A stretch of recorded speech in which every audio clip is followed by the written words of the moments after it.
bite out of Sugar Factory's one-year anniversary celebration. President of Baha Mar, Graeme Davis, celebrated the milestone alongside multifaceted entertainer and TV personality Nick Cannon. Well, this is truly an exciting time for us to be able to celebrate the one-year anniversary of the opening of the world-famous Sugar Factory. We're at the brasserie, we're at the right now in the candy store and ice cream parlor.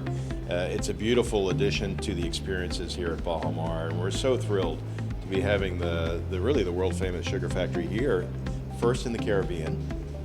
We're talking about 25 stores around the world, and we're thrilled to be able to be celebrating here we have great celebrities tonight. Nick Cannon is joining us. We have the D'Amelio family joining us tonight as well.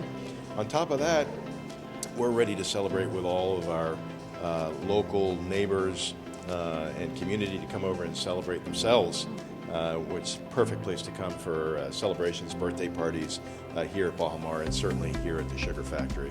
This particular experience at Sugar Factory and the Sugar Factory Ice Cream Parlor Candy Store really helps continue to solidify the family experience and those really world-class spectacular experiences here at Baha Mar. Baha Mar is amazing. I mean, it's my one-year anniversary here at the Sugar Factory. We got a chance to open it about a year ago, where I did my thing DJing, and I'm back again because I love the Bahamas. I mean, I love the energy. I love the people, and to be able to be out here and just have a good time with, the brand that I love and represent, the Sugar Factory. For more information on Sugar Factory, visit bahamar.com/culinary. I'm Joshua Robbins, and this is Tourism Today.